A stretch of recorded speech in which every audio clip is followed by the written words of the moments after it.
Guy channel. The Car Guy channel. My name is Mike Hennessy. This show is all about cars and all four car guys. Get yourself a cold beer. Get yourself a cold beer, guys, because our show is... Yeah! We are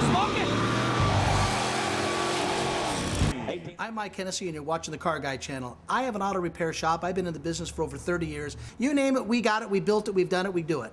We love this car stuff, and I hope you guys do too. We're gonna have a lot of fun, got a lot of stuff cooking, so just stay tuned. Well, you can rock and you can roll and you can stop and even stroll it at the hop, hop, hop, hop. When the record starts to spin and you chill, so when you chicken at the hop, hop, hop. Welcome to the Car Guy channel. We have a fantastic show. We're going to take you guys through the shop and pull out a few cars and park them over at good buddy Fiorillo's restaurant. Mike Fiorillo says one of the best restaurants in town, one of my favorite places. Excellent. Try it out if you get over to Santa Clara, California, down the street from my shop. These are a lot of cars that we've actually finished this year. We got the Ferrari, we got the big red truck, and of course, a fantastic episode of the 1964 Ford Sprint Falcon. Absolutely spectacular car we built for Dennis, and of course the early model 1962 Chevrolet truck. We put the V8 in it, the automatic power steering, all sorts of really neat stuff. Projects we build for the wintertime, coming in for the events that are coming up through the summertime. All sorts of crazy things going on. We're going to take you through the shop and show you a lot of the projects we're going to be doing and some of the how-tos of what's going on. A little bit of change. We get a lot of cards, a lot of emails on the show of really what's going on, what's this, what's that. We're going to show you and take you around a few of these things, and I think you're really going to like it. Sit back, get yourself a cold one, and enjoy the show. One of the projects we're really excited about building is a 1956 Chevrolet Nomad from a good client, Doug. He wants this car kind of a retro rod. We sat down really for months. We had this car kind of sitting around for a little while, a little longer than we like to, but we are all guns go on this car to get it go ahead and built. We've already had the frame off the car and redid the whole frame. We're talking about sanded, scraped, welded, reinforced it. The 56, 57 frames are extremely strong and they're really hard. They work really well when you get some of the newest updated suspension. We'll go over in one of the other episodes. But building the body and taking care of the rust is really the core of this. The frame and the structure of the car, you can't build nothing until the structure gets going. And doing a restoration on a car, anybody that's out there has done it knows all the work that it really takes to do these things right. There's a few things in cars that don't mix, alcohol and of course rust. So if you go ahead to those two things, you really shouldn't be building a car if you're drinking or driving it. The other thing is rust just kills them. The cancer just eats up the car. We're going to be saving a lot of this. But with the Tri-5 Chevy, 5s, 6s, and 7s, it's a popular car. They made thousands of them. But the thing is, there's a lot of reproduction parts made for them, but not on the Nomad. There's a lot of parts on the Nomad that are not reproduced. Some of the sheet metal is, but not a lot of it. We're going to go over some of the pieces in this car here to show you really what we can and cannot do on it, and a lot of things are remanufactured. Now I know my good director and camera gal Estelle has all sorts of pictures of this car all lined up, a lot of befores and afters. And really the before pictures, this whole complete outer rocker panel, there's actually two sides to rocker panel. This happens to be the outer, and there's one on the inside, and it's structural. When it's actually put together, it's like a beam, and it keeps the structure of the car very, very rigid, even though it bolts to the frame. These were well-built cars. They were heavy cars. These cars right here were 4,200 pounds sold from the factory. A lot of steel. They were a really strong car.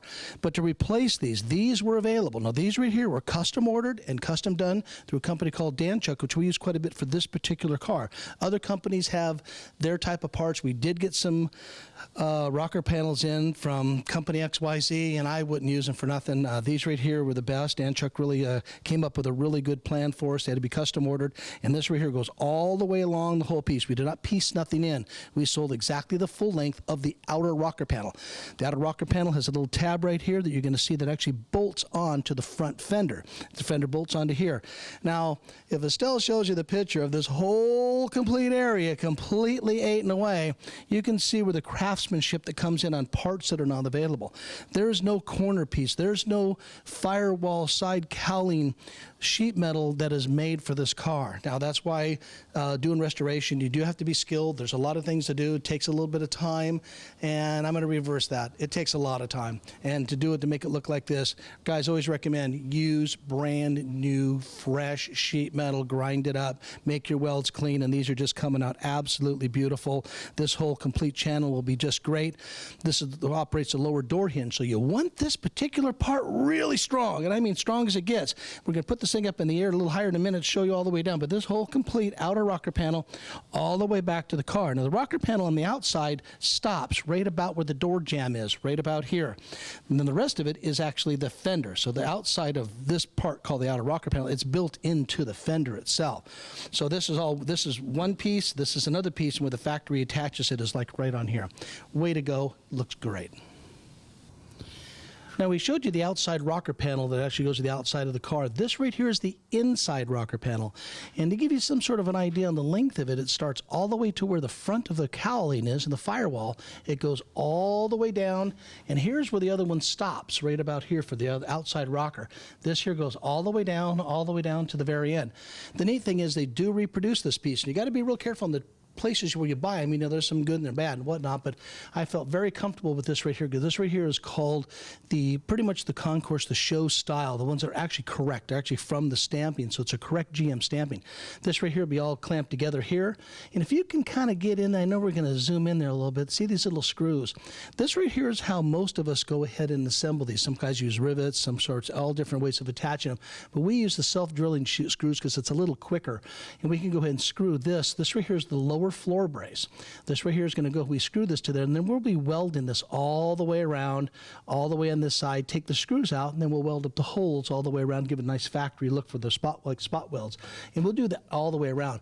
These braces go underneath the car. Now, why I'm pointing underneath this car, scraping everything all underneath here, all the stuff you're seeing how it's scraped, and all the chemicals we had to use to get all the let alone the dirt, the sludge, and then some of the undercoating that was used back then. Some dealerships did stuff called Z-Bar, and they sprayed stuff underneath there, and so on and so on. When we went ahead and scraped everything off this car right here, Doug came in. He's the nicest guy you'll ever meet. He's real excited about the car. We showed him the pile of all the sludge, all the stuff off the car. The pile itself was nearly 24 pounds. I'm giving you a pretty exact number because we had to weigh it. We had to know. And it's 24 pounds of all sorts of stuff that come off the bottom of this car. We're probably not completely done because we do want to paint the underside of this car. Now, a lot of guys use a spigot or whatnot to turn these things around. My shop is not set up that way. There are ways to do it without that. This is the way we kind of chose for this car right here. I think it's going to come out absolutely spectacular, but we'll be painting all this because we replaced floor pans. Tunnel was cut open. Some goober went ahead and cut it all up for some 4-speed or some gigantic hole opening, but we're going to take you to the inside and show you how that goes. But there's one item I'm going to show you here toward the back of the car that's really going to impress you. At the beginning of the show, I was telling you some of the specialty items that's only Nomad only. And a lot of things on this car are basically have to be hand built, like we're talking about some of the construction in the front and the corners and the sheet metaling and the skills it takes to do that. But this hole up here, it's not for the gas tank. And believe it, it's not for hiding guys going to the drive-in either with this big pit coming in here. This right here is the spare tire opening for the car. Now, the reason why that's an important piece to this car, because the spare tire is an area that actually collected water from somewhere in the past. And some of these cars from the 40s and 50s coming into the 60s, they all had what they call the areas where water would actually rest. And you said GTOs to Chevrolet, back of the window corners, and because the car was an angle, so the water kind of got into that little bit of a corner, they're always going to rest underneath there. When you look inside the trunk, you will see it. Back here, you'll see where water kind of collected inside the spare tire well. And why that's really important, because that fits this whole area right here, and the gas tank goes right about here. The gas tank covers the whole complete section of this right here, right above where the rear end is. So that's how the gas tank is kind of custom bent around to where the spare tire goes in. But why I'm making a big deal about that is we had to go ahead and either fabricate one. There's a company that we called back and forth 2 or 3 times, and actually I really had to pressure them. Luckily in this business, it's kind of nice who you know. Treat them a little bit of respect, talk to them a little bit. They went ahead and they pressed one out for us because figure they don't sell too many Nomad spare tire wells, and we were happy to find when they went ahead and custom bent it for us, made it all correct the way it's supposed to be. They had the dies, they had the stampings to do this, and to come up with it. I try to make some things really clear on doing the restoration on a car. I always talk about do it right, do it safe, and that is the right thing to do. And again, to do the inside of this car right here to cover all the rust issues is removing everything obviously inside the car, the carpets, and kind of you name it, and actually clean and scrub and grind and do everything you can do to cure any rust issues that's going to be done. Let's just face it, it'd be nice to replace the whole complete floor pan or whatever, but you can't do that. It's sometimes you just got to have some sort of dose of reality. And Doug has a lot of reality to him, and he understands. Luckily, he stops in and he's involved in the project. Recommend highly to anybody doing a restoration. Stick with your tech, meet with them. It's a nice thing to do. Keeps everybody on the same page. You'll see that this right here was all gutted out. This right here was all holes in it. The sheet metal was terrible. And really where it got to be real bad is where this corner here was. It kind of ate all up. Again, these were our rocker panels that we had custom made from Danchuk. We got them so they fit right up here in the corner. Weld them in. We'll be grinding all this out, and this right here will be where the door lies in. We'll be doing some more welding patchwork inside here, and that makes this rocker panel really nice. We use a little bit of extra thick gauge sheet metal on these pieces just to reinsure it, and this rocker panel goes all the way there, and we do the same thing. I double end it on that end just so there's no flex, because this right here is a strong area. This area is where a car could actually bow, so we want to make sure it's definitely strong on those particular corners here and on the front. We weld in the floor pans, and they just come out really spectacular. When doing the restoration, there's always, like I say, the rust points, areas that really collect the water that can be the problem on Nomads, and figure all breeds of cars have areas that collect water if they sat anywhere or whatnot. But when you own a car back then, there are areas that people could have cleaned within the years to really make things better, and a lot of things were never really done. But water would go through these holes right here, especially where the antenna would be, and it would go down this whole complete firewall cowling. And that's why this area got so rusted out, because this right here is supposed to be open.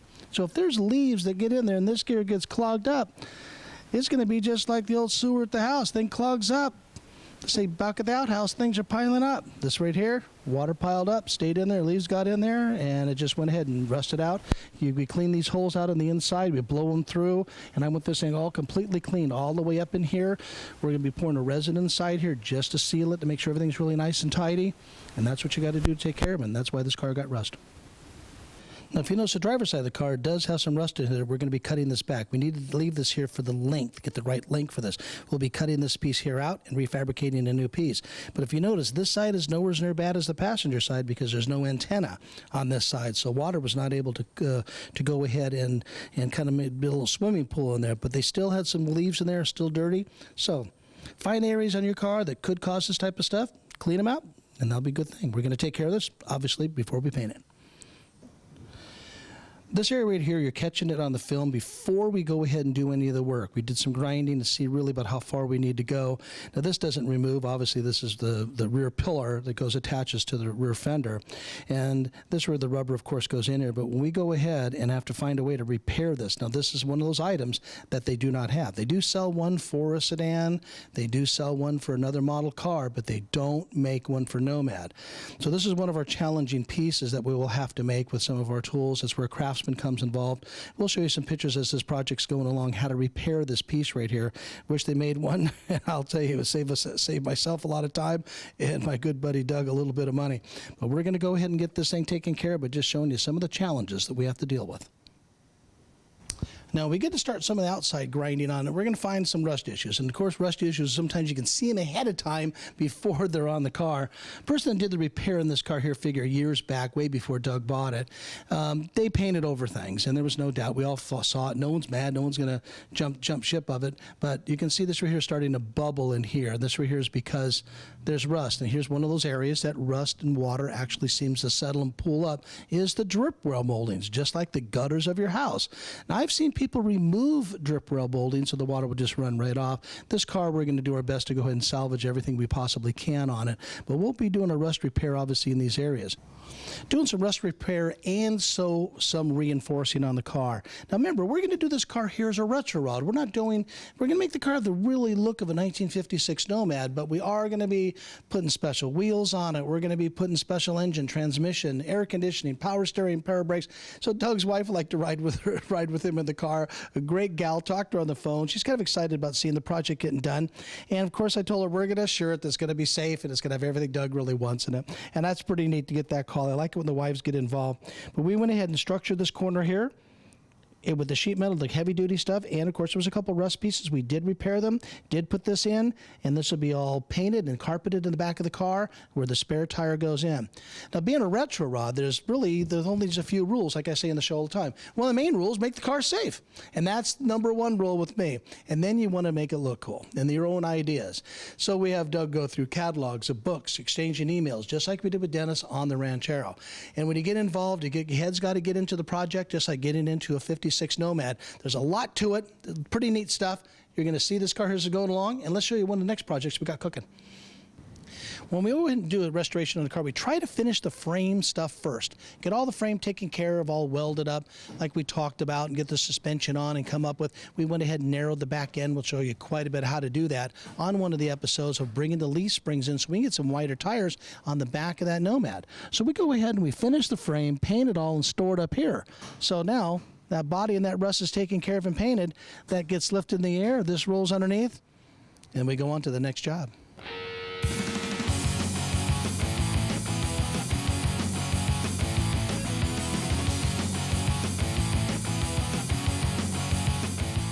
But you guys know what you're doing. That's kind of a neat feature, really. We try and help the other guys that don't know as much about what's going on, kind of help them to learn more about it, and that's what it's all about. It's learning. What do you say when a guy says, no, I was at so-and-so auto parts, and the idiot didn't know his butt from first base, and and then he comes over here, and I guess that's kind of what your guys' claim to fame, though, really, isn't it?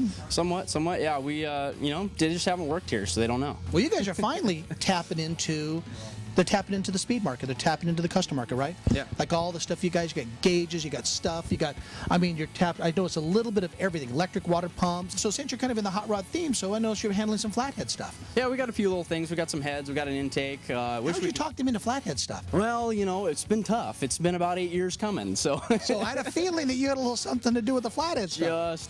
Just a bit. Trying to get some of that stuff, just to let people know what we can get. I mean, if we have a variety, somebody might, say, hey, you guys stock flathead stuff. How about something for a nail head or, whatever. How many customers really like my shop are out there? My shop we build the street rod stuff, the custom stuff we build. How many guys out there are like me? Not too many. They're getting less and less every day. You're trying to say we're trying to dinosauric, huh? Yeah, kind of. But I'm trying to bring it back. We're trying to bring it back. Cool. Hey, we're going to do that. Hey, let's get the rest of the store, guys. Rock and roll. Cool. Hey, thanks, bud. All right. I get excited about all the projects they do. I am 100% pure, true, 100% to the bone car guy. If you do want to double check that, check with my wife, Susan. Hopefully I don't bore you, Susan, but I really enjoy this stuff. And doing this type of project is a little bit different than doing the 56 Nomad or the 64 Ranchero. This right here is going to be done pretty much on 100% more of the original task, not a street rod car whatsoever. But we went ahead and did everything but lift the body from the frame. This rear is a 1959 Buick LeSabre. Now, they made a couple models. This happens to be a convertible, which is, to me, a holy grail. The fins, this is 59. This is the year of fins. They're cool. They look great. One of my favorite year cars for these. And, of course, we almost call this Rust Week. All our work, all our sheet metal is being done this week. For some panels we had to buy for this car because we really can't produce them here. So some of them we found at a good auto wrecker. Now, doing a Buick, there's very few and very, very, very, very rare parts to get for these. They don't make a lot of reproduction parts, even though they made a lot of cars, but there's not a lot of reproduction parts available. These cars had rust issues and rust areas like we're talking about in the valleys and in some of the gullies of the car. We went and did a lot of stuff here. We actually fabricated a new gas tank for it, put all new lines, brakes, all the way through this car here. You can see this restoration job's done a little bit differently than we're doing some of the other cars. We're trying to make this car somewhat of a survivor. And doing a survivor, I like, is keep the cars about original as much as you really can. But when you got rust issues, you got to repair them. Now, some of the body work was pre-done in this car before we got it, and we just got this car in recently. You can see these parts right here. It all needs to be redone, resanded back down, chrome molding taken off. And this right here was done. I think it was okay. Some work we're going to kind of redo. But they did a decent job on some of the welding. But we do got to go over this. But let me take you over to the other side of the car where this can't happen. Now, this panel here, there's not a lot you can fabricate. You can try to do what you think you can do, but if there's one available, we did find one from Turner's Auto Wreckers back over near Fresno, and we don't have much of a choice with this car. This stuff here just comes right off and It comes in your hands, got to come out, and got to be done. So we found a piece that we're going to go ahead and splice and weld it right on in here, because this right here is all coming apart on the car, and there's really no salvaging to really do with it. So we're going to be cutting this here in. Now the inside of this fender well is actually okay. It's really pretty sturdy and it's pretty tight, and it gets into this corner here. Unfortunately, we were not able to find that, so we're going to go ahead and fab this piece here in. You can kind of see where we went ahead and marked ahead of time the area that we're going to fab with the sheet metal to put it in. But we bring the car all the way down to the metal, which is really nice. There's no real problems in here. But again, we got to take care of this, and after we take care of this, you'll see a pretty fantastic car. The color in this car here originally was red with red leather interior. And the interior of the car is actually salvageable, and we're going to kind of see if we can get that for what the customer wants. But we're going to be changing the color of the car. Customer wants his red leather interior. He wants a black cloth, which is called hearthless top on it. And this car right here will be a beautiful shiny black. Let's take the restoration off to a little bit of a beaten path. Yes, this right here is a 1974 Karmann Ghia. Now, a Karmann Ghia car is really not the car we specialize in, and I really think it's neat when you restore a car that they have a story. The story behind this car is absolutely spectacular, and there's a sadness and a goodness to it. Got it from a client, and we purchased the car, and it was in their family, and somebody passed away, and we got a really good bargain on the car. And having a bargain on the car meant a lot to me on the business end, but the other side of it was I am a car guy. I felt the car was worth restoring. The price was set at a number that I'd like to see you restore the car, Mike, and I said I will. We've taken this car right here down to far as we really can on the financial level. We've taken the motor out of it, but it's a 1974 Volkswagen Karmann Ghia. Now, these cars were very expensive brand new. They were almost twice as much as a standard Volkswagen. And the year they started Karmann Ghias was in 1955, and the run went all the way to 1975. So they put out for a lot of years. They made over 540,000 of these, and that were actually shipped into America. And the car actually was, let alone made over in Germany, they made these in Brazil. These cars were factory hand built. They did not go through any other, no robotics of any type. In its day, the motors had a separate plant. The motors were pre-tested before they were installed, and that's what made these really more expensive than doing a standard Beetle.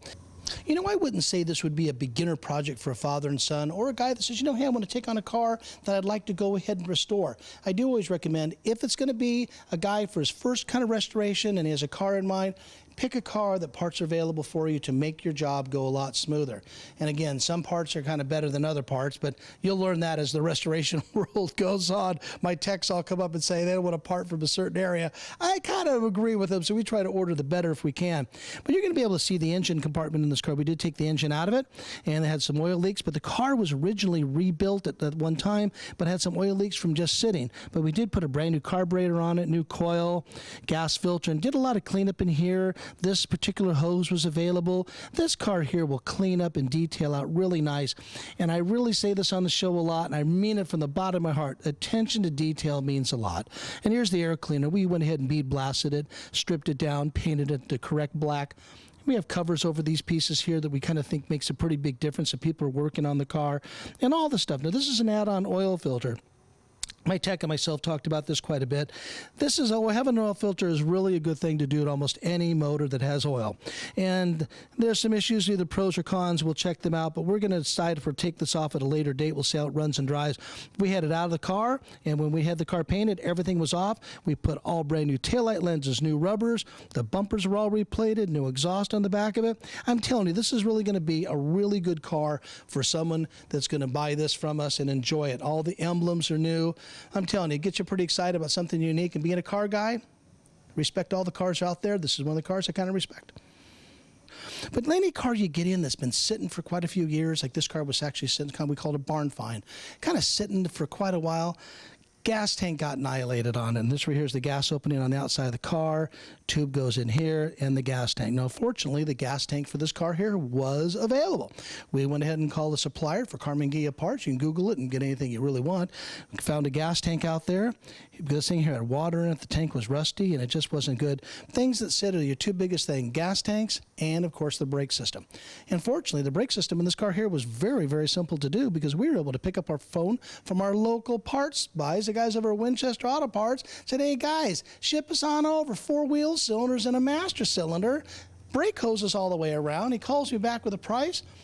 I think, wow, this is pretty cool. Very, very reasonable. We did the brake soup to nuts on it and really made this a very, very safe car, and it's very nice underneath. It's all detailed and ready to go. Now here's a project we're talking about also. This right here is a 1967 427 435 horsepower Chevrolet Corvette Coupe.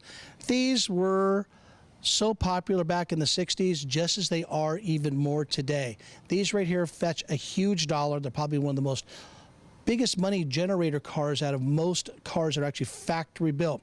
Now Shelby's do real well, but it's a Shelby car, where it wasn't a factory car. These right here, out of any car makers out there, these right here pull the biggest money out of most cars in the 60s that I've ever seen in my life. They're just phenomenal. This car right here is sold to a good buddy of mine. I've had it in my collection for a long time, and it's just one of those cars that we just want to paint it and paint it right. Stripping the paint off a Corvette, there's different attitudes, different ways of going about it. I'm telling you, we decided to go about this the old school way. Sand it off, don't go past the gel coat, and get done. The paint we're scraping off, but this coupe is actually phenomenal. With a 435 horse car, pull the gas tank down, tank sticker was absolutely spectacular. Talk about a tank sticker in another episode, but it really goes ahead and says the VIN number of the car and all the options to prove that this car is the real deal, with the 427, with the 3 carburetors, and all sorts of crazy things. But let me show you some work on this car here we're doing that I think it'll impress you. Now, the way to do some of these cars here, there's a crack. Now, cracks usually come in the corner of fiberglass cars. Fiberglass used back in the 50s and 60s really wasn't perfected yet. Corvette has always maintained building a car since 1953 all the way till today's date on building a fiberglass car. We're talking a fiberglass car from soup to nuts. It's the only manufacturer that's actually kept a fiberglass car still in production, even built today, is the Chevrolet Corvette. So we get a crack that comes into this line right here. We're going to go ahead and drill a hole right at the very end of the crack. Now this usually will stop the crack, and we use some special fillers they got today. They got some phenomenal stuff that we pick up over at our good buddy's auto parts store for this cleanup, to clean this crack in there. And it's a bonding agent, a fiberglass bonding agent with micro hairs into it, and we will fill that in and clean that. Some of the areas that's already been done is right in here. These right here have already been taken care of, and it's just smooth as James Bond. It's the way to go ahead and do it. And they crack right in here. These were very well known for cracking inside here. Cleaned all that up, and you can see the materials put in there, and that line is just fantastic. Small crack here, took care of it, put in the filler, and it's handled great. This right here is taken care of. This had to be ground down quite a bit. Almost make like a gully of it. We already did one layer of it. We'll be doing another layer before we go ahead and put any type of putty on the car. You can see the biggest chore of this car is getting the paint removed from it. And there's all sorts of ways of going about it. We're using a heavy sandpaper to go ahead and bring it down. This paint is very, very hard. And if you go ahead and use a piston ring, sounds crazy it may be, piston ring is kind of hooped to it, holding both hands, it will chip away a lot of the paint on it without damaging the body of the car. You got to be skilled to know what you're doing. But the neat thing about this car right here, these wells here are absolutely perfect and never, ever been replaced. This car here you can see down here has never had any major body work to any matter at all. It's been painted a few times in its life, but we're bringing down that paint and bringing it back to originality. Well, I saved my pennies and I saved my dimes. Giddy up. I hope you enjoyed the show. I want to thank you for all the emails, all the contacts you give of what's coming up. We went ahead and put this here together on cars that we're building here at the shop, and I hope you appreciated that. Seeing the Nomad to the Buick to the Karmann Ghia to the 67 Corvette. There's a lot of interesting cars out there, and there's a lot of fun stuff to do. Keeps everybody healthy, wealthy, and wise, which we really enjoy it. If you're building a high one, fast one, slow one, it doesn't really matter. Just build it safe and build it right. Hey, catch you guys in the next episode, and God bless you, and see you then. For a night.